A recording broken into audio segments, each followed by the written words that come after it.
Hey, how you guys doing? I wanted to make a Veterans Day special on my YouTube channel, which is, sometimes I gear off into other topics occasionally. Since I'm retired military, I kind of wanted to support the military community by making, occasional video or something. And so I kind of wanted to talk, as far as that, talk about when I retired in 2008. Um, It's kind of different in the retirement community than active military. You're going basically from active military to fleet reserve, which is basically inactive reserve. Now, there's a difference between active reserve and inactive reserve. Active reserve is kind of like reservists, where um, you're still in the reserve. You don't go full time. You do it part time. Where inactive reserve, once you retire, you go into inactive reserve for 10 years. And basically, that's where, in case they have to recall you, there's a national emergency. Normally, they'll take the active reserves first. But if there's supposedly for some reason, if they want to take the semi-retired people, such as, well, one time, which I was, um, which is inactive reserve. Then they would pull me up for whatever reason and then possibly go back to inactive reserve. Now, basically, this inactive reserve is for a 10-year period, which after they remove you to the officially retired list. Now, the 10-year mark, what is that? I think it was 2008. I don't know. It's like 10 years from my 2008. And yeah, what was that 2018? Excuse me, I think that's what it is. I was expecting to send them, some retirement papers, official, and things like that. Little packet they send you. They actually sent it to me my 11th year. I guess they were backlogged, and it takes a while to catch up, which I finally received. So I'm going to be showing you right now first the Fleet Reserve certificate that they give you once you retire from the active military into the inactive reserve or fleet reserve. And this is what the fleet reserve certificate kind of looks like. And then fast forward to 10 years, you'll get your letter of retirement, or excuse me, the certificate of retirement, where they officially send you your certificate, and they also send you kind of like a official Navy letter stating you're moved to the actual retirement list. I'm not sure if they send like a fleet or like a admiral or whatever kind of signs a little Navy letter saying you've been moved. Thank you for your service and things like that. And then they also send you a certificate of retirement. Now, they never sent me my they're supposed to send you a little pin, retirement pin, 20-year retirement pin, which is, I believe, silver. Now, if they send you if you do 30 years retirement, then they send you a gold one. But since I'm just 20, they were supposed to send me a silver retirement pin. They didn't, so I just ordered it online, and along with some other things, which I'm going to show you in part 2 of the video. So just stand by for that.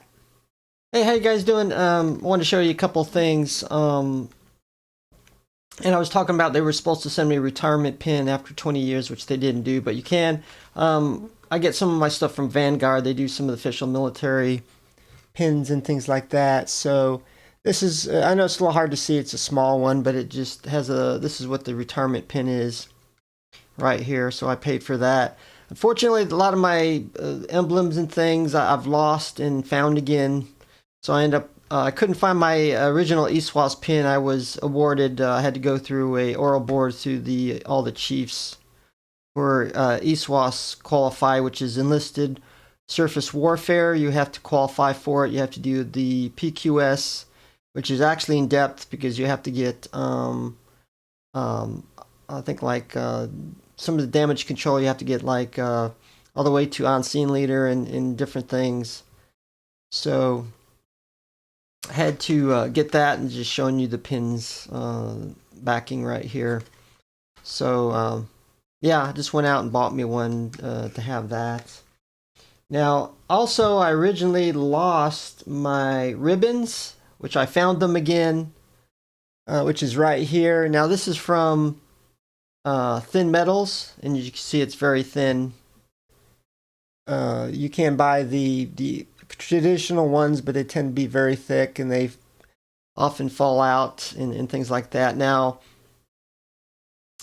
even though I lost it, I went ahead and ordered a new set simply because I've had these a long time. This is actually the ones I've used on my last command as well, and I was taking some. I'm trying to think. I was in like instructor duty, so, and I have to march the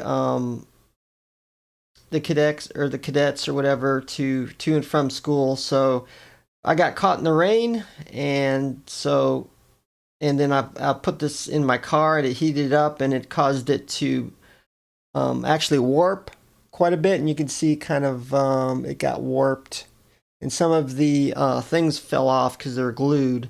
And these ultra thins are actually, they take the ribbons and the official ribbons, and they put a backing, and they actually glue them in place to this is a clear plastic right here, which makes it thin, lightweight, and easy. You know, it lasts for a long time, even though they're glued. And being in a heavy rain, once or twice, they're actually all stuck on there, except some of the frames and mounting things on the ribbons fell off due to that. So I went ahead and ordered a new set, which is right here.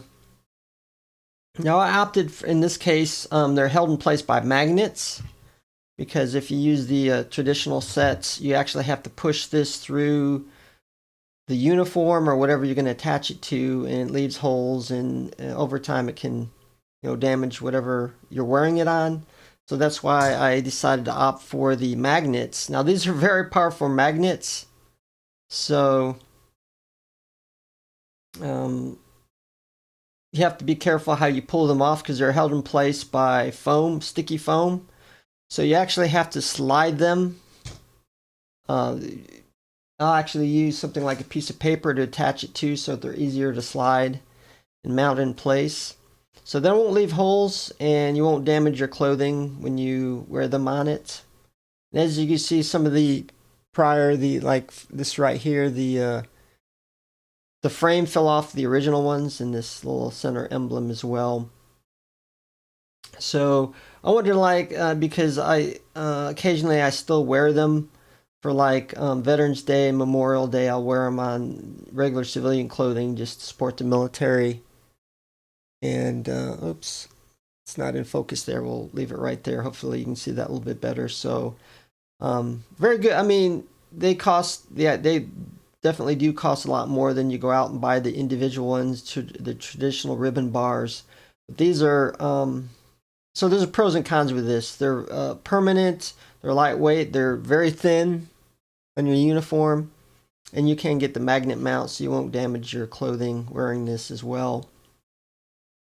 Unfortunately, you can't really change them once you order them and they're set. You can't just simply pull them off, and if you get any new ribbons or things like that when you're in the military. But considering I'm not in the military anymore, these are all permanent. So I'm not going to be awarded any new ones to really switch them out anyway. So yeah, I wanted to update with the new sets. I think I cost me $47. But if you take care of them, they last quite a long time. So yeah, I wanted to update this for Veterans Day, which I'm going to put online for my Veteran Day special coming up in November. So thanks for watching, and see you guys later.